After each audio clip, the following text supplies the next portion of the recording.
Estamos de volta com o Alpha Channel News e vamos direto à entrevista com o pré-candidato à presidência da República, Ciro Gomes, do PDT.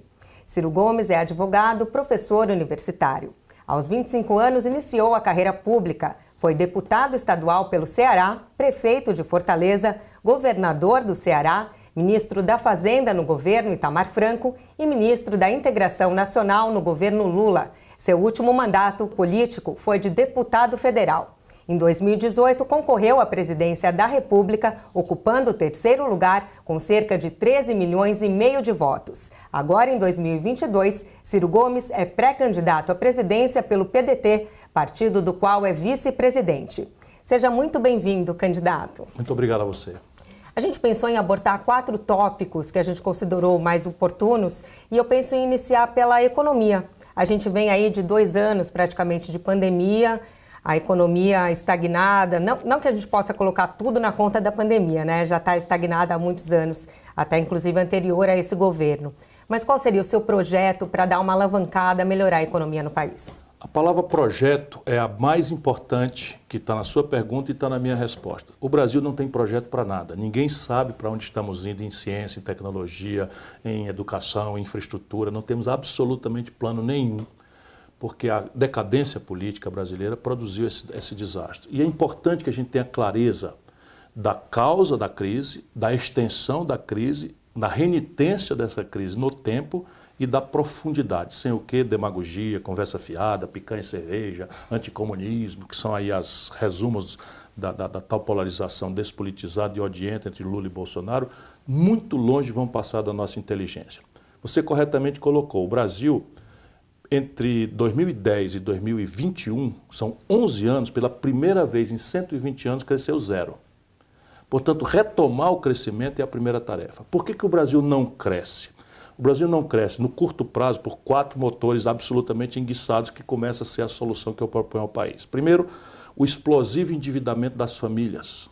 78 de cada 100 famílias brasileiras estão no limite máximo de endividamento histórico no Brasil.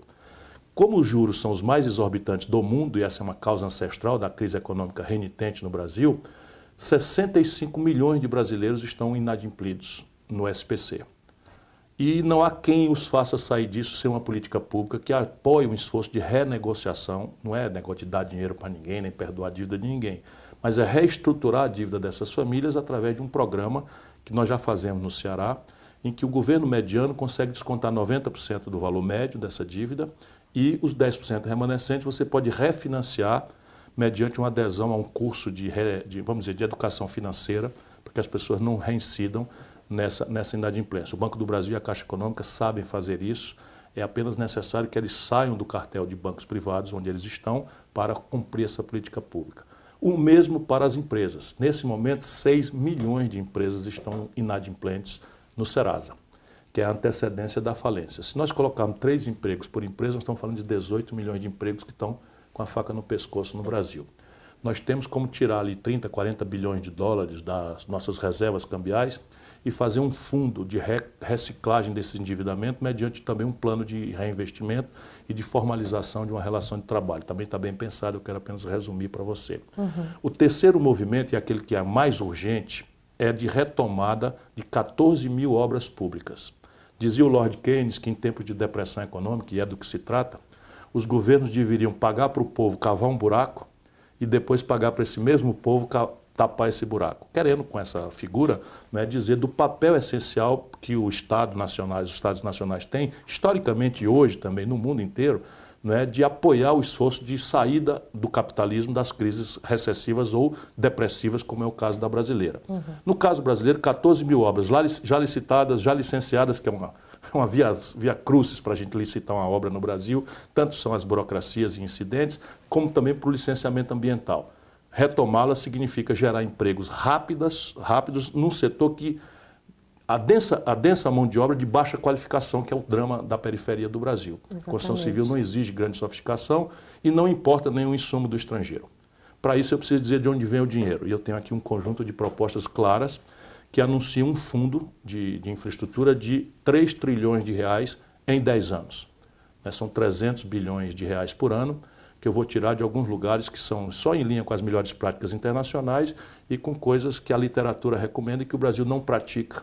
Por exemplo, renúncias fiscais de 350 bilhões por ano. Se eu corto meros 20%, eu arrecado 70 bilhões de reais. E por aí eu mostro como a gente pode fazer. E por fim, nós precisamos fazer um esforço acelerado de reindustrialização do país. Por onde é que nós podemos começar a reindustrialização do país? Por aqueles mecanismos onde o dinheiro já está ouvindo a conversa, que é o mais difícil. Por exemplo, o Complexo Industrial da Saúde. A pandemia revelou aquilo que eu tenho tentado há 10 anos mostrar para o povo brasileiro.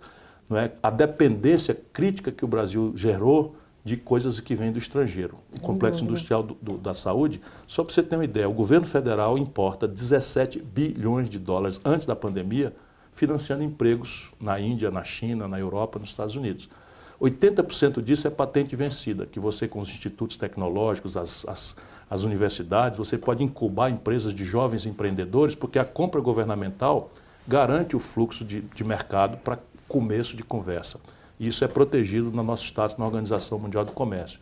O Complexo Industrial do Agronegócio, agora também a tragédia está nos mostrando. A guerra da Ucrânia, da Rússia, né, na Ucrânia, sim, revela a dependência da maior agricultura do mundo, tropical, que é a nossa, compra 80% dos seus adubos do estrangeiro. Sabe, não faz sentido isso. Nenhum sentido. Eu fui visitar a AgriShow, 100% daquelas máquinas extraordinárias importadas do estrangeiro. Pode até ser montadas aqui, mas são importadas do estrangeiro. Então é preciso entrar numa dinâmica de política industrial para verticalizar o máximo possível naqueles setores onde a gente já está gastando dinheiro para gerar empregos e oportunidade de animação da atividade econômica no Brasil. Acredito que se mexer nesses 4 motores, o Brasil encerra a depressão econômica. Perfeito. Vamos aproveitar então e falar um pouquinho sobre saúde também. O senhor acabou citando aí o setor da saúde, que também foi muito afetado agora durante a pandemia. Quais seriam as suas propostas para essa área? Me apresentando, eu também fui secretário de saúde. As pessoas perguntam, quando foi? Mas eu fui secretário de saúde também. Em Fortaleza? No Ceará, secretário do Estado, porque havia ali uma crise muito grave e precisavam de um administrador experimentado que fizesse as coisas acontecerem. E normalmente nas crises é a mim que me chamam. Foi assim lá atrás com o Plano Real, foi assim no escândalo do Mensalão, no governo do Lula. Então sou homem treinado para as crises. Então veja, a saúde brasileira está muito bem pensada, generosamente, naquilo que é idealizado no SUS. Só que o SUS está a meio caminho e depois de 30, 40 anos de experiência vitoriosa, porque considerando, né, a tragédia do mundo, por exemplo, nos Estados Unidos, eu vi, morando em Boston, quando eu fui visit scholar na Law School de Harvard, né, eu vi uma pessoa que eu corri para acudir com a fratura exposta aqui na perna, quando as pessoas diziam, call the 911, call the 911. E a pessoa dizia, não, não, não. E eu não entendia por que a pessoa no chão, com a perna quebrada, não queria que chamasse a ambulância. Porque lá, se chamar a ambulância, é paga. Custa entre $1.500 e $2.000 só o traslado de um atropelado no meio da rua. No caso brasileiro, nós temos essa generosidade, pelo menos na promessa, de um sistema universal, aberto a todos, em qualquer nível de complexidade e sem ônus para ninguém. Claro que a distância entre essa promessa e a realidade é muito grande. Mas ainda assim, é preciso entender o que está faltando no SUS. E o que está faltando no SUS é um choque de gerência e o aperfeiçoamento do financiamento. O que é o choque de gerência? Hoje você não tem prêmio e punição para nada. Então você vê, por exemplo, a direita mais conservadora descuidou da oferta de médicos para a saúde da família. Aí vem a esquerda petista e tem uma solução brilhante, põe muitas aspas e ironia nisso. Qual é? Trazer de Cuba os médicos para um país como o Brasil. Tenha paciência. Que isso tem um efeito de curto prazo, que ilude as pessoas, como se fosse uma boa providência. Mas eu penso de outra forma. Eu penso que é preciso, nessa questão da gestão, entrar numa grande dinâmica de criar uma carreira de Estado, de medicina, da família. Isso envolve um processo de qualificação desse equipamento, porque hoje as escolas de medicina estão preparando especialistas muito precocemente, praticamente não há mais o generalista, o clínico geral, como algumas especialidades, pediatria tem uma demanda reprimida no Brasil. Não é? Então você tem que fazer isso, organizar as residências, compatibilizá-las, e para isso é criar carreira de Estado. O promotor não começa lá na pequena cidade do interior, Tupã, Marília, Lorena, e vem crescendo até chegar na capital. E assim eu acho que nós temos que criar com os médicos, que é o meu entendimento com as entidades que organizam a medicina. Amanhã até tem uma reunião, mais uma vez, com o corpo de médicos que me ajuda a pensar essas coisas. E a questão do financiamento. Eu já lhe disse que o Brasil, de forma imprudente, destruiu a sua indústria como um todo, mas especialmente destruiu a indústria do complexo da saúde. Próteses, sabe, todos os fármacos, todos os químicos, bengala, cama de hospital, cadeira de roda, tudo importado. E, portanto, os custos de oferta da medicina brasileira são globais. Então, assim, quanto é que custa você fazer um bom atendimento traumatológico na Inglaterra, onde tem um sistema parecido com o Brasil? Acredita, é o mesmo custo no Brasil. Porque tudo é importado globalmente, os preços são iguais. E o financiamento brasileiro está 1/8 do financiamento britânico. Entendi. É preciso sanear sob o ponto de vista de gestão, porque há muito desperdício, muita roubalheira, enfim, isso é preciso fazer, mas é preciso considerar a necessidade de estruturar um financiamento para preservar a ideia generosa de que todo mundo deve ter direito a uma saúde pública, universal, gratuita, em qualquer nível de complexidade e sem condicionamento. Pois é, e a educação, né? O senhor que tem carreira acadêmica, qual seria um país tão desigual, tão grande em dimensões como é o Brasil, como que a gente pode melhorar a educação do país? Eu lhe ofereço o exemplo prático do meu estado, porque promessa de político deve ser inconfiável, não por preconceito, mas é porque é uma tendência de todos minimizarem os problemas e relativizarem as dificuldades dos adversários e prometer que vão ser o salvador da pátria. Sim. Eu, entretanto, gosto de oferecer o meu exemplo prático. Eu já fui prefeito, já fui governador. E hoje, sabe qual é o melhor IDEB do Brasil, que é o Índice de Avaliação da Educação Pública no ensino básico? É o Ceará. E no Ceará começa na minha cidade, que tem um IDEB já do ano 2030. O que nós fizemos ali? É uma questão de envolver todos os aspectos do processo educacional. Capacitação do magistério, o que supõe remuneração minimamente decente, gestão escolar. Isso tem que ser uma carreira de Estado. Nós criamos uma carreira de Estado, não pode mais ser uma coisa de amadores ou porque o diretor é um amigo dos professores. Tem que ser uma coisa importante, qualificar, treinar. Avaliação individualizada por aluno, porque o maior fator de evasão escolar é a perda da série ano. A criança ou o adolescente vai perdendo o ano. E aí os demagogos do Brasil inventaram a promoção automática. Isso é um crime absoluto, mas também deixar o aluno começa a ficar colega de crianças com menor idade e fica muito impossível, quase humilhante, e abandona.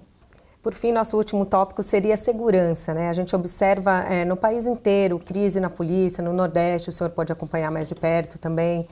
Como que a gente pode resolver essa questão, melhorar a segurança no país? Você tem que entender a causa do problema da violência generalizada, sem o que não há solução, e depois separar deste imenso latifúndio de problema socioeconômico, cultural, não é? O que é que cabe de fato à polícia, porque nós estamos cobrando da polícia uma solução para um problema que é muito mais grave e complexo. Vou te dar um exemplo prático, né? Quando o Lula tomou posse no Brasil, nós tínhamos 280 mil pessoas como população prisional. 280 mil pessoas. E o Lula, não duvido de boa fé, mas sem entender absolutamente nada, recebeu uma pressão dos americanos naquela data e copiou a legislação de repressão às drogas dos americanos. Sabe o que aconteceu? A população carcerária brasileira saiu de 280 mil para 1.200.000 pessoas, entre presos e mandados de prisão em aberto. Quem são essas pessoas? São os políticos bandidos? São os narcotraficantes importantes? Não, não. Tudo jovem negro pobre das periferias que tiveram por primeiro e único crime para justificar ir virar população provisional, serem soldados, aviões do tráfico. Não são inocentes, são aviões, eles chamam no jargão da periferia. Sim. Aviões são pequenas quantidades que inclusive o grande banditismo dá em holocausto para a polícia fazer de conta que está cumprindo a tarefa dela de reprimir. Então essa meninada não cometeu nenhuma violência, mas na primeira noite que entra no presídio, ou se filia a uma facção criminosa, ou morre ou vai ser serviciado. Reprimir crime no Brasil virou invadir favela, desconsiderando tudo que há de contradição, porque a favela é a esmagadora maioria de gente trabalhadora. Sem dúvida. E aí lá tome bala perdida e gente morrendo e não sei o que e tal. Não é assim. Sabe como é que a América do Norte, né, nos filmes dos anos 60, dos anos 70, até dos anos 80, Nova York, o Bronx, o Harlem, era um paraíso de violência bárbara. E acabou. Como foi? Foi com aparato? Não, não foi com aparato, foi com inteligência policial, tecnologia. Ciro, a gente vai terminar agora, eu não posso deixar de te perguntar. Fique tranquilo. O senhor já concorreu outras vezes Sim. à presidência da República, mas o que ainda te motiva? Então, assim, por que em 2022 pode ser diferente? O que o senhor acredita que pode ser diferente? Amor, paixão. Quem me olha falando no Brasil, vê o meu olho brilhar, meu coração palpita. E eu a esse amor, a essa paixão, eu dei a minha vida. Eu sou um homem muito feliz, muito realizado, 4 livros publicados, 3 filhos do primeiro casamento, um filhinho novo, 2 netos, sabe? Meu último livro agora vendeu 200 e tantos mil exemplares num país que não lê. Sou um homem realizado, um homem de classe média com todos os confortos, enfim, mas assim, eu não me conformo de saber que o Brasil pode ser muito diferente do que está aí. E eu tenho essa convicção, eu posso fazer a diferença. Mas o senhor sabe também que não se governa sozinho, o senhor sabe melhor do que eu. Claro. Como o senhor vai fazer para dialogar com essas pessoas, tanto os que já estão eleitos, quanto os que vão vir, muitos dos quais até o senhor critica? Essa pergunta é chave para a gente entender concretamente que o Brasil não pode continuar repetindo o modelo de governança política que está aí, porque esse modelo é a certeza da crise. O Collor governou desse jeito, foi cassado. O Fernando Henrique governou desse jeito, nunca mais ganhou a eleição nacional, nem ele, nem o PSDB. O Lula governou desse jeito, foi bater na cadeia. A Dilma governou desse jeito, foi cassada. Olha aqui, sem exceção. O Michel Temer governou desse jeito, foi bater na cadeia. E o Bolsonaro está governando com essa mesma gente e está desmoralizado. O que é que eu proponho? Proponho primeiro, como eu tentei fazer aqui hoje, que a eleição não seja uma disputa de Chico, Maria contra Manel, mas de ideias. Estabelecer na eleição um plebiscito programático sobre ideias. Por quê? É prático isso. Parece poesia, mas não é prático. Se eu me elejo, depois das críticas que eu vou receber, do embate que eu vou receber, eu me elejo eu e as minhas ideias. E os políticos respeitam isso. Segundo, propor nos 6 primeiros meses. É uma hora mágica. O presidente recém-eleito praticamente tem poderes imperiais, doentios até no Brasil, se você não souber manipular esse poder. Como os candidatos não tinham proposta, não tem projeto, não tem compreensão do Brasil, da redemocratização para cá, é só dar a mão para a boca e tal, não tem essa proposta, essa reforma. O Fernando Henrique teve o Brasil na mão. Passou o seu tempo, o senhor quer dizer. Pronto, então, os 6 primeiros meses eu proponho o que está escrito num livro. Eu vou propor, vou dar detalhes, como é que faz. Eu quis resumir aqui, apesar de ter falado muito, mas eu tenho um estudo escrito, de onde é que vem o dinheiro, quanto custa, papapá e tal. Se eu escapo, eu proponho nos 6 primeiros meses. E aí você vai ser o quê? Eu vou impor de goela para baixo? Não. Eu não quero ser imperador do Brasil. Eu quero ser apenas um servidor do povo brasileiro na presidência da República. Portanto, eu vou negociar. Bom, você, meu irmão que está nos ouvindo, se for me eleger, por favor, dê valor ao seu voto para deputado e senador. Porque quem foi eleito pelo povo é com esta gente que eu vou negociar. O que é que eu prometo? Eu vou negociar o que eu me comprometi na campanha, apresentando o Projeto Nacional de Desenvolvimento com começo, meio e fim, e vou negociar as claras, ao invés de ser na ideia do toma lá da cá, da roubalheira, me dá um pedaço, propina, etc., que é o que deu nessa tragédia sistemática brasileira. Mas eu vou alargar a interlocução. Eu vou fazer um novo desenho do Pacto Federativo, que é o que é? Um grande acordo com os governadores e prefeitos, porque hoje a federação está quebrada. 23 dos 27 estados brasileiros estão ilíquidos. E eu tenho um projeto para transformar, por exemplo, a dívida de São Paulo leva entre 12% e 15% da receita corrente de São Paulo todo mês para Brasília. Eu vou trocar com o governador de São Paulo, ficar aí 10%, 12%, até os 15%, dependendo do êxito da reforma, em troca de um projeto de investimento em que ele entre na dinâmica de atacado da gente negociar a reforma do país. Vai ser proposta num pacote orgânico sozinha nos 6 primeiros meses. E chave da minha proposta, está na Constituição. Persistir o impasse entre o que eu me comprometi de fazer e estou fazendo. Os 6 primeiros meses para não perder tempo. Eu abro mão da minha reeleição. Eu acho que a reeleição tem atrapalhado, muitos políticos não confessam, mas todo político acaba atrapalhando o governante local, porque, seja o prefeito, o governador ou o presidente, porque se ele acertar a mão, ele está reeleito 8 anos. E eles não falam isso, mas sabotam completamente, sabotam todos, não é ideológico isso, é pragmático. Então eu abro mão, em troca da reforma, da minha própria reeleição e acabo com essa impertinência na vida brasileira. Persistiu, entretanto, depois de toda essa negociação, o impasse, eu vou mandar votar a reforma direta ao plebiscito popular. Perfeito. Aí eu acabo com o toma lá da cá e a roubalheira, que acaba servindo do presidente da República só de testa de ferro desse pacto que destruiu o PT, por exemplo. Tá certo. Muito obrigado, candidato. Obrigado a você. Obrigado pela presença aqui nos estúdios do Alpha Channel News.